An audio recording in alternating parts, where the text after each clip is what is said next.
Good morning मेरे प्यारे बच्चों। आज हम लोग थोड़ा सा मशीन के बारे में पढ़ेंगे। हालांकि आप लोग जानते हैं मशीन क्या चीज़ है। हम लोग जैसे ही देखते हैं हमारे चारों ओर बहुत सारा मशीन हम लोग को दिखाई पड़ता है। जैसे आपका टीवी हो गया, आपका टेलीफोन हो गया, आपका मोबाइल हो गया, आपका कंप्यूटर हो गया, आपका रेफ्रिजरेटर हो गया, आपका माइक्रोवेव हो गया। बहुत सारे सामान हम लोग सारा दिन देखते हैं। मशीन बहुत तरीके का होता है। बिल्कुल वैसे ही तरह आज कुछ मशीन के बारे में हम लोग, कुछ सिंपल मशीन के बारे में आज हम लोग जानेंगे जो मशीन हम लोग के डेली बेसिस पे यूज़ होता है। तो वो मशीन्स है क्या, वो मशीन से हम लोग क्या क्या करते हैं, वो मशीन्स कौन से प्रिंसिपल पे काम करती है, तो इस सब चीज़ के बारे में हम लोग जानेंगे। तो थोड़ा सा मैं वीडियो को ऑन करता हूँ, थोड़ा सा आप लोग देखिएगा वीडियो में क्या क्या है और मशीन का काम कैसे कैसे हो रहा है, और मैं आप लोगों को एक्सप्लेन करते करते जाऊँगा। चलिए।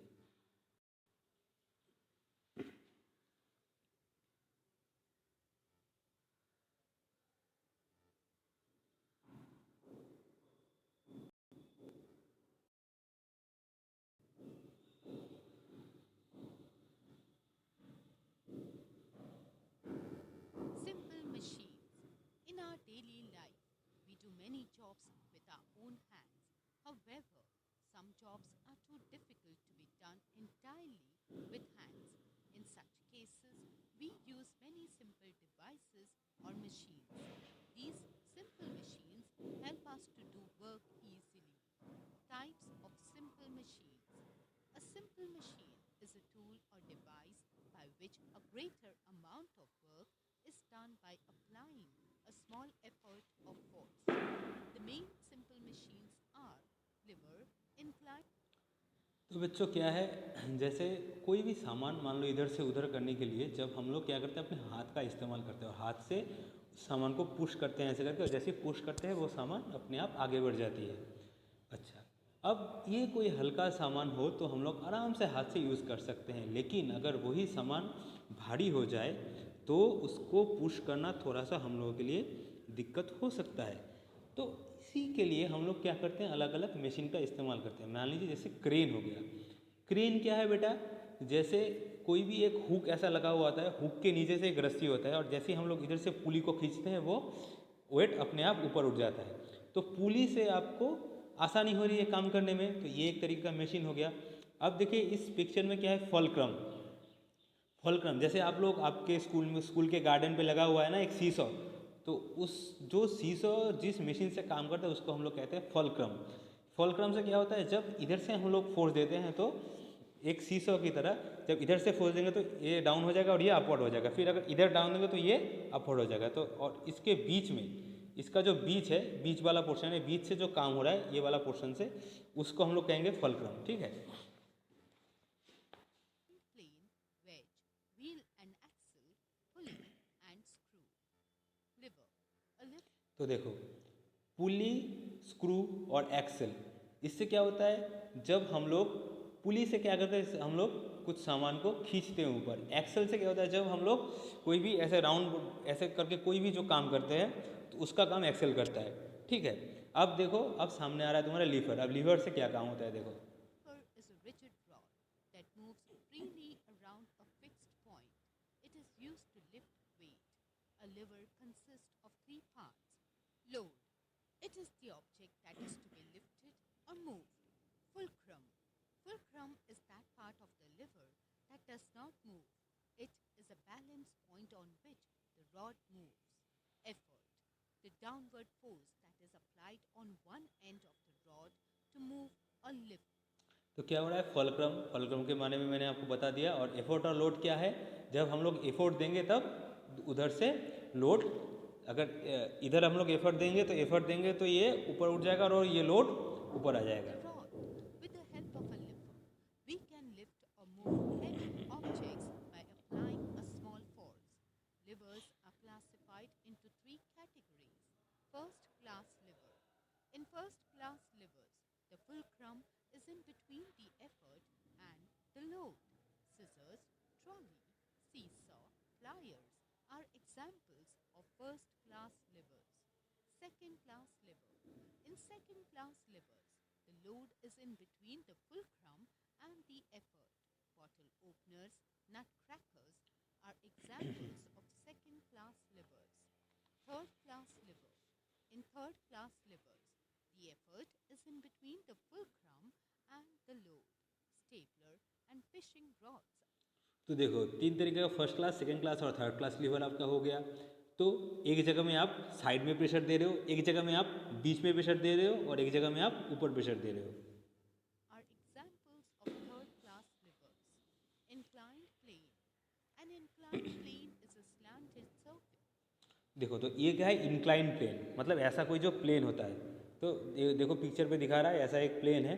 तो ये जो प्लेन है, इस प्लेन से क्या हो सकता है, इस प्लेन से हम लोग आराम से कोई भी चीज़ नीचे ले जा सकते हैं, आराम से नीचे ले जा सकते हैं और ऊपर भी ले आ सकते हैं। तो क्या पड़ेगा, क्या करना होगा, हम लोग को फोर्स नीचे से देना पड़ेगा, तो वो ऊपर की तरफ चला जाएगा।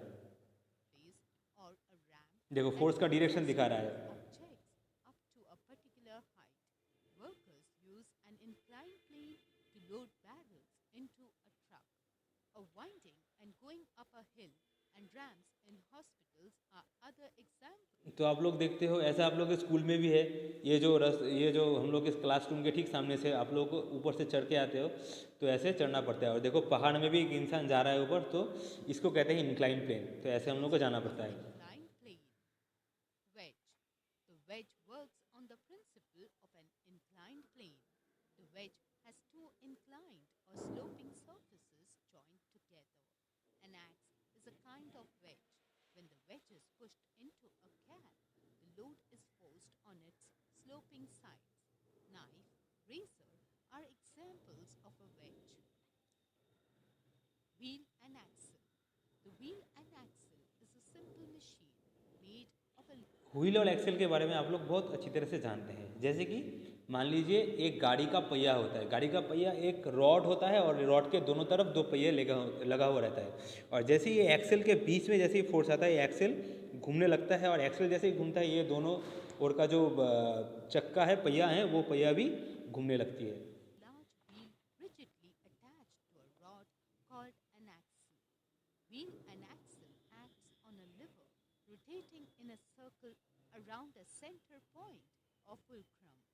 The most common wheel and axles that देखिए तो ये people व्हील use every उसी day एक्सेल के प्रिंसिपल are से घूमता रहता है। tires in a car, bus, truck or bicycle. सभी ये सब पहिया A चलता है। अब देखो pulley pulley, is a grooved wheel with a rope, chain or belt running around it. The wheel rotates around a fixed rod तो called पुली जैसे ही हम लोग खींचते हैं, ये वेट ऑटोमेटिकली ऊपर की ओर चला जाता है। इधर से खींचना पड़ता है और ये friction of ऊपर जाता है। flux makes it easier to lift things to some height. Fixed pulley.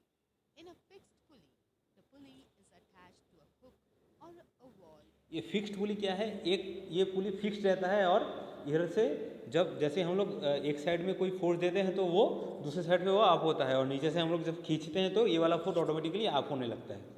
तो उसको, और ये पुली फिक्स्ड रहती है। Fixed pulley changes the direction of force applied, that is effort, but do not increase the amount of force. Wells and flagpoles are examples of fixed pulleys. Movable pulley. In a movable pulley, the pulley moves with the load. The advantage of this pulley is that it reduces the effort used to pull load. Examples of movable pulley are cranes and tackle pulley in sailing boats. Screw. A screw is actually an inclined plane wrapped around a rod spirally. It is commonly used for holding things together. तो screw के बारे में आप लोग अच्छी तरह से जानते हैं। स्क्रू क्या होता है, स्क्रू दोनों चीज़ को पकड़ के रखने के लिए वो स्क्रू हम लोग यूज़ करते हैं। एक छोटा सा ट्रिक्स आपको बता देता हूँ। जैसे आप लोग जब ऐसे घुमाइएगा, मान लीजिए आप ऐसे घुमा रहे हो, ठीक है, तो वो हमेशा नीचे की ओर जाएगा। देखिए ये वाला जो उंगली है, उंगली नीचे की तरफ है, तो जब आप लोग ऐसे घुमाइएगा ये नीचे की तरफ जाएगा, और जब आप लोग ऐसे घुमाइएगा तब ये ऊपर की तरफ जाएगा। ये इसका प्रिंसिपल है। Using screws, two things can be interlocked in such a way that they can't be forced to separate. Screws are also used as a method of lifting things like in a jack. तो बेटा ये आपका पूरा machine का definition आपका हो गया, ठीक है। और इस सब में आप लोग इस सब के बारे में जान गए। तो मशीन बहुत तरीके का होता है और मैं आप लोगों को बुक का पिक्चर भेज दूंगा, इससे आप लोगों को और अच्छी तरह से पता चल जाएगा। और कुछ भी सवाल अगर पूछना हो आप लोग मुझसे डायरेक्टली पूछ सकते हैं। थैंक यू बेटा, आज का क्लास इतना ही, और अगले क्लास में हम लोग और भी ज़्यादा करेंगे। तो यहाँ तक के लिए शुक्रिया।